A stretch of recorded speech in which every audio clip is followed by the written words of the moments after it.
We have some transparencies that I'd like to show you, and then we'll come back to the board. Now let's review our basic electricity through the use of transparencies. We stated that matter was anything that has weight and occupies space. Matter can be found in nature as a solid, as a liquid, and as a gas. Now we're looking at a list of the natural elements. We stated that the atomic number of an element indicates how many protons are within the nucleus. Then, of course, an atom which is neutral will have just as many electrons orbiting around the outside of that nucleus within that atom as there are protons within the nucleus. Magnesium will be particularly important to us when we get into underground. You'll see that soils which are least active from the standpoint of ionization will require magnesium to be used for sacrificial anode. Mg is a symbol for magnesium. Aluminum, we talked about that, atomic number of 13, symbol is Al. From this group I'll point out iron, which has an atomic number of 26, Fe for a symbol. 27 and 28 for atomic numbers are cobalt and nickel. They're used to harden ferric materials for permanent magnets. 29 now is copper. We've talked much about copper.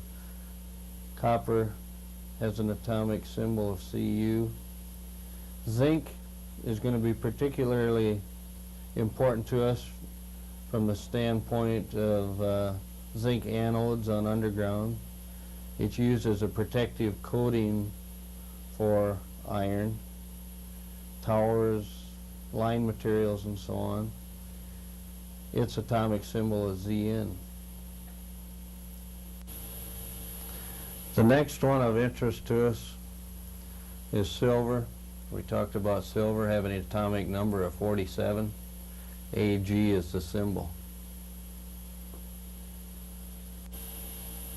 We discussed gold, and here you see we have an atomic number of 79 with a symbol of Au. This transparency shows the elements, their atomic numbers, and the electrons that would fill the various shells. The element showing hydrogen has an atomic number 1. In a neutral atom of hydrogen, we would have 1 electron, so there's only 1 in that shell. I'll show you just a few more. We talked a lot about copper, and it has an atomic number of 29. That would indicate the number of protons within the nucleus. Copper then has enough electrons to fill completely 3 shells with 1 left over. This makes copper a particularly good conductor. As you can see, silver with an atomic number of 47 has enough electrons orbiting around the positive nucleus to fill 4 complete shells with 1 left over. That makes silver an even better conductor than copper. There are 92 natural elements found in nature. And elements are the basic materials that make up all matter. Now, elements can be combined to form compounds. I'll show you some examples of those compounds. two gases, or two solids, or two liquids, such as hydrogen and oxygen, can be combined to form water, which would have a formula of H2O. It takes two hydrogens with one oxygen to satisfy the two elements, lock up all their outer shells to form water. Also, a solid and a gas, or a gas and a liquid, or a solid and a liquid can be combined. This example, we will combine sodium with chlorine to form salt. Only this time we have a solid. The formula would be NaCl. Also, a grain of salt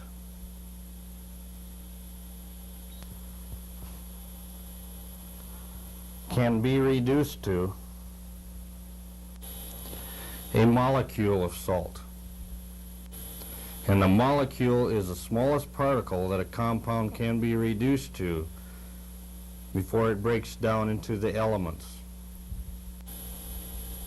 And the molecule is the smallest particle that a compound can be reduced to and keep the properties of that element. Also, the atom is the smallest particle that an element can be reduced to and still keep the properties of that element. As you see here, we've reduced salt down to its two atoms of the element. We cannot reduce those atoms further and still be identifiable to those elements. Here we are looking at a molecule of water, and if you'll remember, I stated that the molecule is the smallest particle that the compound can be reduced down to and still be identifiable to that compound. Now we are looking at a carbon atom. Carbon has an atomic number of 6. That means there are 6 protons orbiting within that nucleus. They're confined within that nucleus. We have 6 electrons then that are orbiting around the nucleus of that atom. Since the nucleus of an atom contains neutrons, which are neutral, and protons, which are positive, the nucleus of an atom is always positive. The positive lines of force of protons go straight out in all directions. The electrons, which are negative, revolve in orbits around the nucleus. The negative lines of force of an electron come straight in from all directions. From our study of Coulomb's law, we know that like charges repel and unlike attract. From this, then, we know that protons will repel protons. Electrons, then, will repel electrons. Electrons and protons, then, will attract each other. This is an atom of beryllium. It has an atomic number of 4. That means there are 4 protons within the nucleus of that atom. If there are 4 protons within the nucleus of an atom, and that atom is electrically neutral, there will be just as many electrons then orbiting around the nucleus of that atom. If, however, an atom loses an electron or has less electrons than its required number to be neutral, an atom which has a positive charge then would be considered a positive ion. An ion, by definition, is an atom which does not have its required number of electrons. In the case of an electron leaving an atom, such as we see here, then there are more positively charged protons than there are electrons, so we have a positive ion. Now in this case, we have one more electron than its required number. This atom now becomes a negative ion. Remember that when an atom has more or less than the required number, it becomes an ion. If it has less than the required number, there are more protons than there are electrons, it becomes a positive ion. If however, on the other hand, we have more than the required number of electrons, it has more electrons than protons, it becomes a negative ion. Here we have a glass rod and a silk cloth. After the glass and silk are rubbed together, they become charged with electricity because the glass rod gives up electrons to the silk. This makes the rod positive and the silk negative. In this situation, we have a neutral copper rod, which means that there are just as many protons or electrons as there is protons. If, however, we bring a piece of material in contact with it that has a strong negative charge, this object will give up those electrons to the copper rod. That in turn makes our copper rod negative in charge. If we bring a strong negative charge near a neutral piece of material, in this case we've got an aluminum rod here, if we bring this negative rubber rod in close to it, the negative forces, in other words the negative electrons and the surplus of electrons in this rod, will repel each other. If a neutral object such as the hand was to be in contact with that material, the electrons would then be deposited on the hand. That in turn then would leave the object, the aluminum rod, then positive in charge. When oppositely charged objects touch, the excess electrons of the negative object are transferred to the positive object. If both objects are equal in charge at the start, there would be a complete transfer of electrons and both objects would become neutral.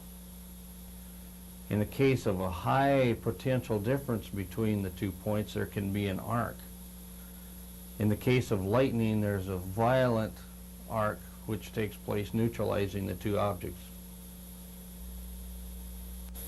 We stated earlier that there are 2 forces acting on an electron in orbit around a nucleus.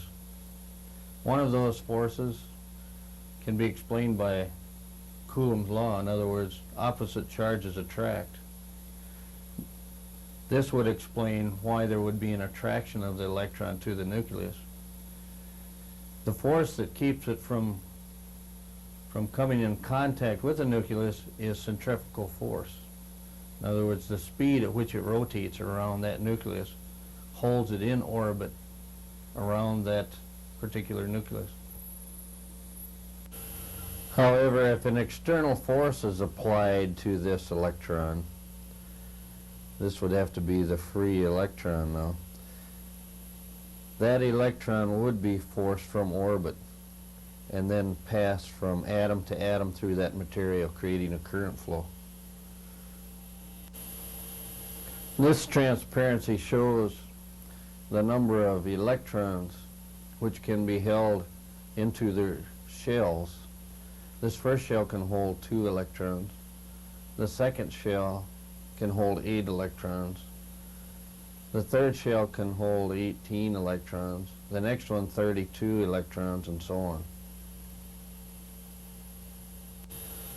This shows an atom and showing the outer shell as being the valence shell. In the case of conductors, we would call this the free electron. An atom that is more than half filled, but has less than 8 electrons, tries to become stable by filling its valence shell. These atoms make good insulators because it is very difficult to free an electron from their valence shell. Copper is a good conductor because it has only one valence electron. But when 2 copper atoms combine with 1 oxygen atom, they produce a molecule of copper oxide, Cu2O. 8 valence electrons now exist to make a molecule stable. Copper oxide, then, is a good insulator in its pure form. Here we have a graphic representation of a good conductor compared to a good insulator. The conductors such as copper, silver, and gold will permit electrons to flow through the material, while glass, paper, ceramics, plastic, mica, and so on will block the flow of current flow. If we were into electronics, we would probably be concerned about semiconductors, which will permit only a small amount of current flow. Now for the production of electricity. Any situation that will create a potential difference between 2 points is a source of electricity. There are 6 sources of electricity. We'll start out by showing 3. The 3 that we've got here are friction, chemical, heat. The other 3 that I'll show you will be pressure, light, and magnetic. The first one we'll show you will be friction.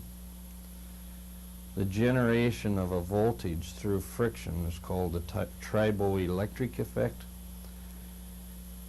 Here we're physically stripping away the outer electrons from their orbits around the nucleus and depositing them on another material. And like I say, this is called the Triboelectric effect. We're creating a potential difference between 2 points. We're creating a situation where we have atoms which have a deficiency of electrons, or they would be positive ions. And then on another material, we're depositing those electrons, so we have negative ions on this material. Good example of that is when you walk across the carpet, you create a potential difference between you and the carpet. Chemical, there's several ways we can chemically produce electricity. An example of that would be a battery. We'll cover batteries in more detail at a later date. 2 dissimilar metals placed in an electrolyte will create a potential difference. We'll cover this more fully also in underground. Heat.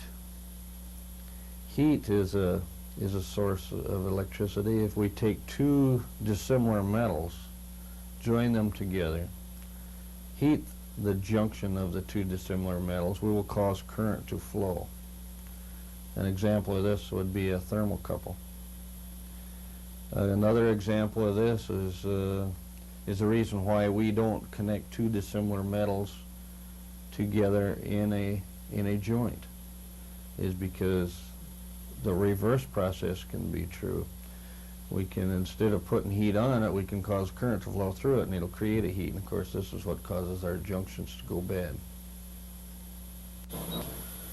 Now, pressure as a source of electricity is a phenomenon. In other words, there's no way we can explain it. But if we was to apply a pressure to a crystal, we will create current to flow, or we will create a potential difference between 2 points on that crystal.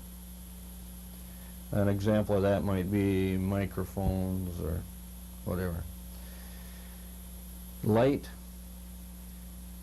A good example of that are the photocells we use to control lights, street lights and so on. There's several, we can break this down, and we'll go into that in more detail at a later date also.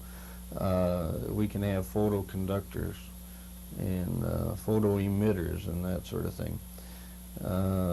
Your photocells on your lights are actually photoconductors. In other words, the resistance of that cell changes with light, and this in turn causes your light to be switched on and off. So we'll go through that more in detail. In the production of light, you have a silver sensitive, light sensitive surface on your cell. When light strikes it, it forces electrons away from that surface and onto another electrode. This is light as a source. Photons are energy, is considered light energy. Magnetism, you'll see here shortly we'll be talking, referring to electrons, and electrons as being our current flow. The electrons actually have a magnetic field around them.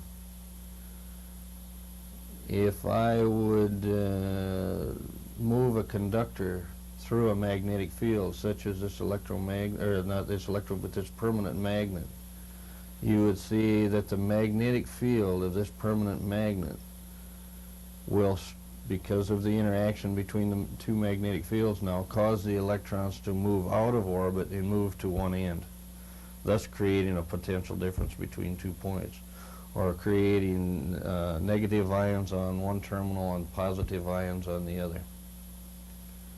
It's interesting to note that of the 6 sources of electricity that we just talked about, in all cases except friction, you can get an opposite reaction. In other words, I could reverse the process. If instead of applying light to a circuit, this is more a simple example, but instead of applying light to a circuit, I could turn around and create a current flow through a circuit, and that'll in turn give me light. Or if I would apply electricity through a crystal, it will expand. Or if I, between 2 dissimilar metals in a joint, if I, instead of applying heat to the joint, if I apply a current flow through it, I'll create heat at this joint.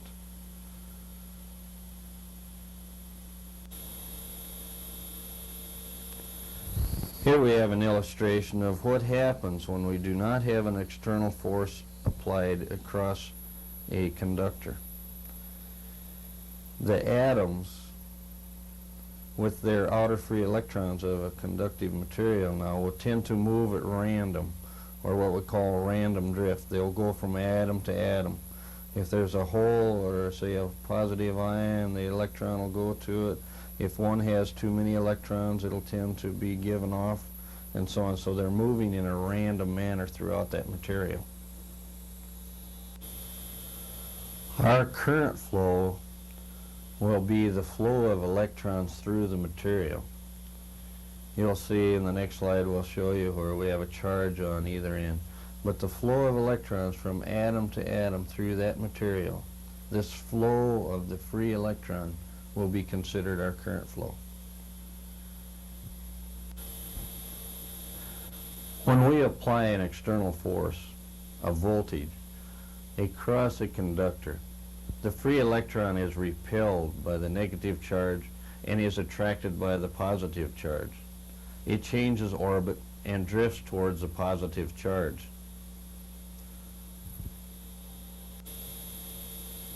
As each electron leaves its orbit and enters another orbit, it repels an electron out of orbit to repeat the action from atom to atom throughout the wire. The impulse that is transferred from one electron to the next down the line is the electric current.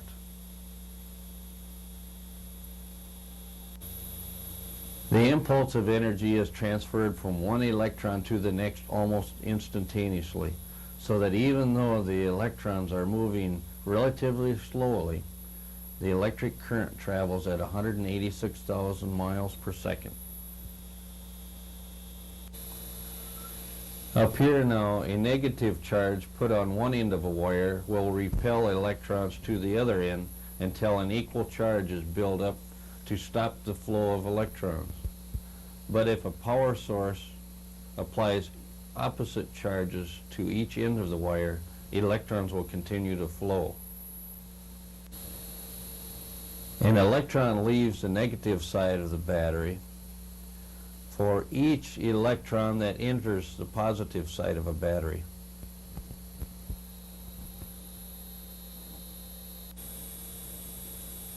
An open-ended circuit will not conduct a current.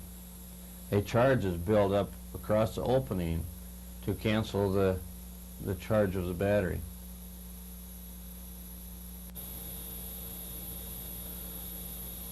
The electron has two force fields. The first is an electrostatic field, and the second one is the magnetic field. The two combine form the electromagnetic field. In a magnetic atom, the electrons do not pair off with opposite spins, and the atom has magnetic properties. Here we're showing two materials, one unmagnetized and the other magnetized. Within magnetic materials, there are magnetic domains. If those magnetic domains are aligned, they will all complement one another, and the material will take on the magnetic properties. Unmagnetized, they have a canceling effect. There are two ways in which we can create magnetism in a magnetic material. One is to take a bar magnet, stroke the magnetic material until it takes on the magnetic properties, and the other is to create a magnetic field around a magnetic material by establishing an electromagnet. And the way this is done is to put a coil of wire around a piece of magnetic material and then applying a DC current to that material. There are three ways in which we can destroy a permanent magnet. All three ways will cause the magnetic domains to scramble and go into non-alignment, losing their magnetic properties. The first is by striking. The second is by heating. And the third is by, again, putting a coil around our magnetic material, only this time we'll put an alternating current which will scramble our domains. Now, to graphically show magnetism, in other words, magnetism is invisible, you can't see the lines of force, we can use this illustration. The magnetic lines of force about a permanent magnet, for example, would look like this. They have a definite direction to them. They're like stretched rubber bands. You will have the greatest concentration of your flux at the poles. From there on, they will encircle the magnet in what we call the magnetic field, come back into the South Pole, through the material from south to north, and then out of the material from north to south. Now this shows just a few flux lines. There's a large concentration of flux lines there. They tend to fan out in the air because the air has a high reluctance, a high opposition to a magnetic field, so it'll tend to fan out as it gets into the air. The next slide I'll show you will sprinkle iron filings within that magnetic field, and then you can see a little more detail, a little more of the approximation of where the flux lines are at. This is a good illustration of what the flux lines will show as far as the magnetic field. As you can see, the strongest concentration of the flux lines is at the poles. They completely encircle within that magnetic field and come back into the south. and out of the north. They tend to fan out in the air because air has a high opposition to a magnetic field. The iron filings, iron has a low reluctance to a magnetic field, so by sprinkling these iron filings over the top of a glass, for example, with the bar magnet under, it'll take on this pattern. Like I say, the iron has a low reluctance, so it'll tend to align itself with the magnetic field. The magnetic fields will tend to go into the iron and so on to make its way back again. I mentioned that the flux fields have a definite direction to them.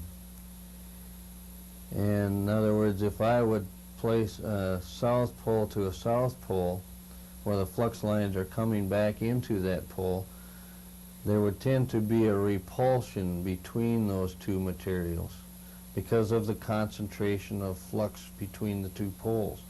It tends to force them further away from one another. Here we have a condition where we have unlike poles, where flux tends to come out of the North Pole and into the South Pole. Air has, like I say, a high reluctance. In a situation like that, the flux lines tend to want to shorten themselves, and this in effect tends to narrow up the gap and then cause them to lock on together. We can show this if we suspend a magnet. The two like poles will tend to repel one another, forcing the South Pole to come back to the North Pole. The Earth is like a giant magnet. So if we would suspend a bar magnet on a string, as you see here, the North Pole of this particular magnet will tend to point towards the Earth's south magnetic pole. This illustration shows the effect of placing a compass within the magnetic field of a bar magnet.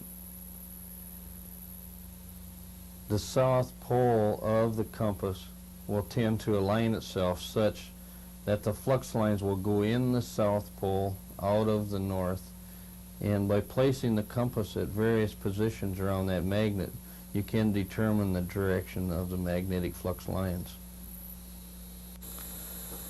There is a left-hand rule for determining the direction of the flux lines around a current-carrying wire.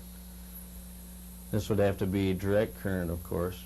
We know that from the symbol, the schematic symbol of a battery, that the short line is the negative side and the long line is the positive. We know from our modern theory of basic electricity that current travels from the negative side of that battery to the positive. If we place the left hand around the wire with the thumb pointing in the direction of the current flow, the fingers will point in the direction of our flux lines. Another way of proving this fact is to run a current-carrying wire up through a piece of paper. On top of that paper, place iron filings, or place a compass needle around that wire, and that compass needle will indicate the direction of your flux lines. Here we are showing a cross-sectional area of a conductor with current flowing away. When you see the cross within the conductor, as we do here, we know the current flow is away. Apply the left-hand rule there, thumb in the direction of the current flow, you'll see that our flux field then will be in the counterclockwise direction around that conductor. Here we are looking at the current flowing towards the viewer, and then of course you'll see if we apply the left-hand rule there, we would have the magnetic flux in the right-hand direction, or the clockwise direction. A good way to remember these symbols, if you look at it like an arrow, Current's flowing toward you, you're looking at the point of the arrow. Current's flowing away, you're looking at the feathers or the fletching on the arrow, and you'd have a cross in there. The more current that flows through a wire, the stronger the magnetic field will be. As with the magnet's magnetic field, the flux lines are closer together near the wire, and they move farther apart as they move away from the wire. The field then is stronger near the wire and becomes weaker with distance. A good rule is that if you move twice the distance away, you'll have 1/4 the magnetic effect. A good rule to remember is the magnetic strength decreases with the inverse of the square of the distance you move away. So in other words, if I go twice as far away, if I go twice the distance from my conductor, I will have 1/4 the magnetic effect. You take 2 times 2, which is 4. The inverse, or the reciprocal of 4, is 1/4. We want to study one more left-hand rule. This time it's for the coil, the left-hand rule for a coil. In this situation, the fingers will point in the direction of the current flow. And of course we know that from our battery. And the direction of the turns around our coil. See, the fingers are in the direction of the current flow. The thumb then points to the North Pole. And that means the flux lines are going to go in the South Pole, through the inside of that coil, and then around. Here we have another illustration showing the direction of the current flow around this coil. It shows the flux then coming into the right-hand side and then out of the left. In other words, our fingers, our thumb, if our fingers point around this conductor as such, the thumb would point to the North Pole. This illustration shows how we can make the magnetic field even stronger by closing in the gaps between our coil and making the field stronger. We would get a stronger magnetic flux here. If we was to place a piece of magnetic material near this coil, there would be an attraction. In other words, this bar would want to be pulled inside of that coil. This is the effect that you'd get from a solenoid and so on.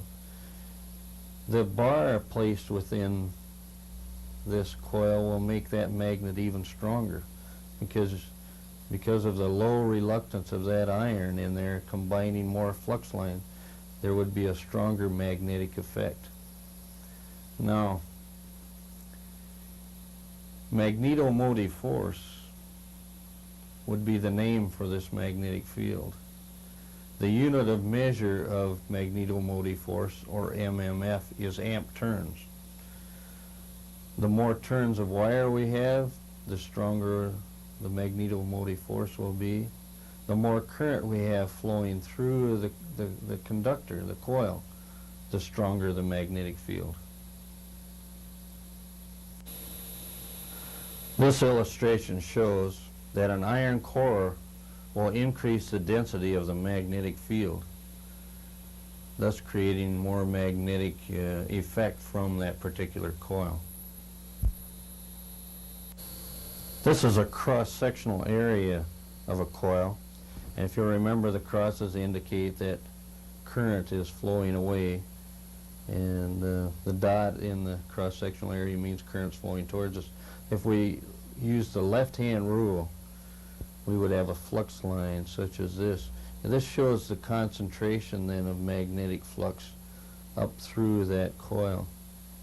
We can also, using the left-hand rule, instead of for a conductor now, we use the left-hand rule for the core, and you'll see that our fingers pointing in the direction of the current flow here. Using the left hand, then the thumb would point to the North Pole. This shows the effect of current carrying wire on one another. Here we have a circuit where current's flowing away and then back towards us. The magnetic fields created around those wires will tend to have a repulsion effect between the two because of the concentration of flux between your conductors. This shows the effect of current flowing in the same direction. If we use our left-hand rule for current carrying wire, you would see that the magnetic field would tend to encompass both conductors, thus causing them to flow towards one another or to move towards one another. This is one of the reasons for spacers on parallel circuits on your transmission lines. If you had transient currents or spiking currents, high currents, fluctuation, the currents would tend to dance. This will hold them at a distance from one another. Now, to wind up our series on basic electricity, I would like to give you some more information on our sources of electricity. In our sources of electricity, in all cases, we created a situation where we had a potential difference between 2 points. This potential difference was created when we created a situation where we had positive and negative ions. And if you'll remember, an ion is an atom which has either a surplus or a deficiency of electrons, thus giving them a charge. Of the sources of electricity, the one which is probably more mystifying than any of them is the source of electricity we call piezoelectricity. This is pressure. Pressure on a crystal will create a situation where we have a potential difference on either side of that crystal, or we have a negative and a positive point on that crystal.